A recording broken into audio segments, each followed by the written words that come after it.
নমস্কাৰ বন্ধু বান্ধৱীসকল, সকলোৱে চাগে ভাল, মোৰো ভাল। আজি আমাৰ গাঁৱত এখন ডাঙৰকৈ সভা পতা হৈছে। এইখন হৈছে 22 চহৰীয়া সভা আৰু 22খন গাঁৱৰ মানুহে লগ লাগি সভাখন পতা হয়। এই সভাখন 22 বছৰ মূৰত পাতে আৰু গাঁৱৰ ৰাইজে পাতি মেলি 8 বছৰ মূৰতো পতা হয়। সেইকাৰণে ভাবিলোঁ এটা ব্লগ বনাওঁ, যিহেতু এইটো স্মৃতি হিচাপে ৰৈ যাব আৰু পাছলৈ চাবলৈও হ'ব হিচাপে ৰৈ যাব আৰু কিছুমান নজনা কথাও জানিব পাৰিম। যিহেতু এখন সমাজত বহুত কিছুমান নীতি নিয়ম থাকে, যিসকল নতুনকৈ উঠি অহা প্ৰজন্মই কিছুমান কথা জানিব পাৰিব, যিহেতু আমিয়ে যেনেকৈ নজনা কথা কিছুমান জানিব পাৰিম।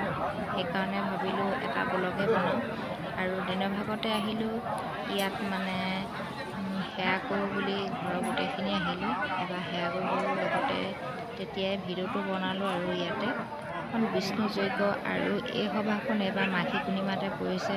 যিহেতু মাঘী পূৰ্ণিমাত বহুত মানুহে মনা যায় আৰু পূৰ্ণিমাটো বিষ্ণুৰ লগতে জড়িত, যিহেতু বিষ্ণু যজ্ঞ হয়। এইখন 22 সভা বুলি কৈছোঁ যিহেতু বিষ্ণু যজ্ঞ হয় আৰু দিনৰ ভাগতে আহিলোঁ। এইখিনিয়ে হৈছিলে মানুহ আৰু হৈছিলে দিনতে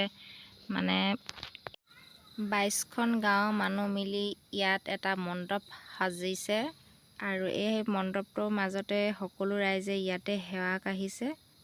আমিও আহি ইয়াতে গোটেইখিনি সেৱা ল'লোঁ দিনৰ ভাগতে আৰু গধূলিটো সকলোৱে শেষলৈকে চাব। ভাল লাগিলে লাইক আৰু শ্বেয়াৰ কৰিব। আজি ভিডিঅ'টোনো কি হয় সকলোৱে গম পাব, চাবচোন। পুৱা ভাগতে শোভাযাত্ৰাও কৰা হ'ল, সেইখিনি মই বাৰু আপোনালোকক দেখাব নহ'ল।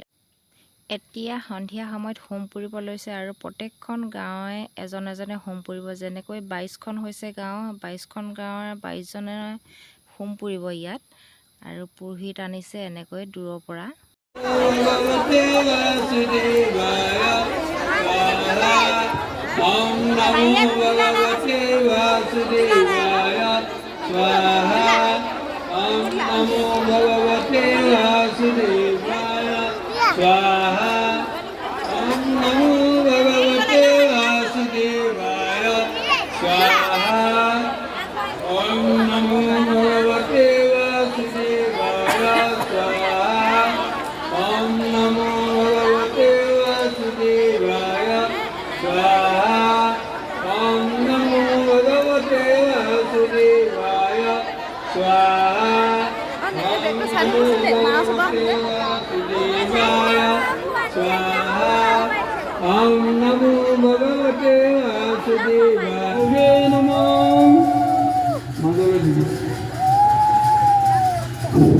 সংকল্পস্য সিদ্ধিৰ আস্থাং শুভ শান্তিৰ অস্তু